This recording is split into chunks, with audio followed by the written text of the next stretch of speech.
Bueno, continuamos con las aplicaciones de las proporciones. Estas van dirigidas a magnitudes directas e inversamente proporcionales.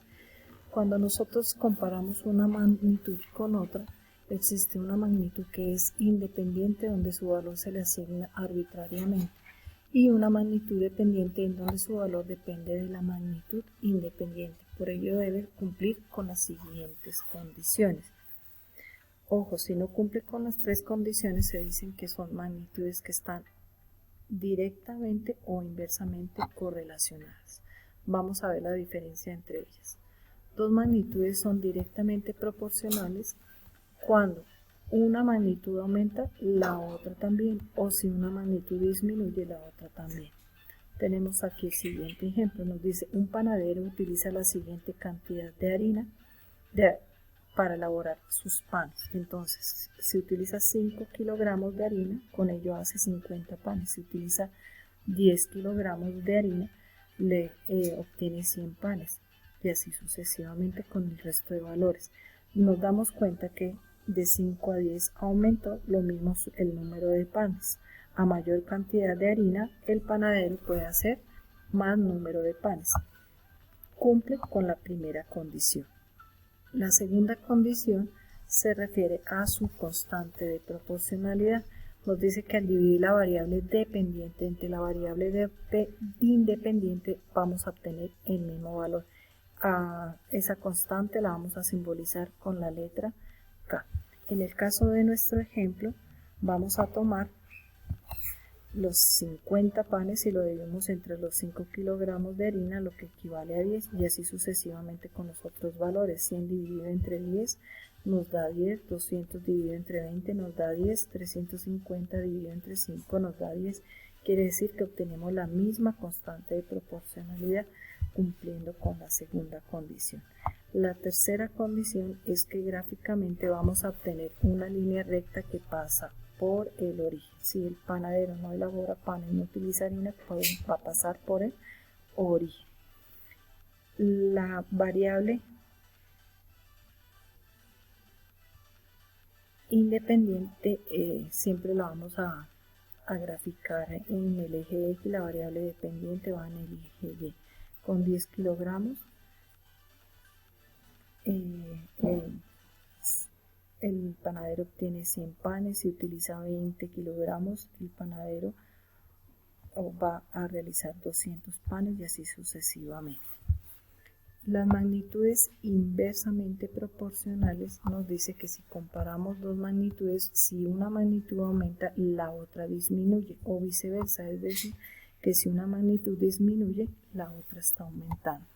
Tenemos el siguiente ejemplo. Nos dice que la cantidad de obreros que realizan una obra y el tiempo en días que tardan en ejecutarla. Nos dice que un obrero tarda en ejecutar una obra 60 días. Si son dos obreros, tardarían 30 días en ejecutar la misma obra, que 3 obreros tardarían 20 días en ejecutar la obra y 5 obreros tardarían 12 días en ejecutar la misma obra. Nos damos cuenta que esta aumentó, pero que el número de días disminuyó, o viceversa, ¿no? A mayor cantidad, acá por favor corregimos, a mayor cantidad de obreros disminuye los días para realizar el trabajo.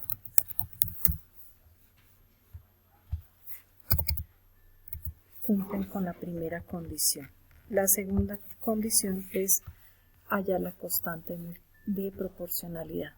Debemos multiplicar la variable independiente con la variable dependiente. Si obtenemos el mismo valor, quiere decir que cumple con esa condición. En nuestro ejemplo, un obrero por 60 días nos da 60, 2 obreros por 30 días nos da 60, 3 obreros por 20 días nos da 60 y 5 obreros por 12 días nos da 60, obteniendo la misma constante de proporcionalidad. Y la tercera condición es que gráficamente vamos a obtener una curva en forma descendente, nunca va a tocar ni al eje X ni al eje Y, se van a aproximar pero nunca va a tocar sus ejes. En este caso cumpliría con esa tercera condición. Recuerda que si no cumple con las tres condiciones decimos que solamente están correlacionadas. Viene la actividad. En la primera es la aplicación de los enunciados de una razón. En la segunda debemos verificar que estas razones son proporciones aplicando la propiedad fundamental, es decir, multiplicando sus extremos y sus medios. En la tercera debemos hallar el término desconocido. Recuerden que tienen que fijarse si el término desconocido es un extremo o un medio o es una proporción continua.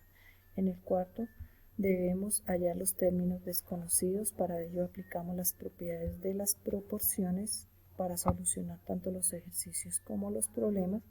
En el quinto punto nos piden reconocer si son magnitudes directas o inversas o sencillamente están correlacionadas. Recuerden que deben cumplir las tres condiciones. Y en el sexto punto nos piden completar estas tablas. Recuerden que pueden utilizar la constante de proporcionalidad para encontrar los valores desconocidos y no se les olvide hacer su gráfica.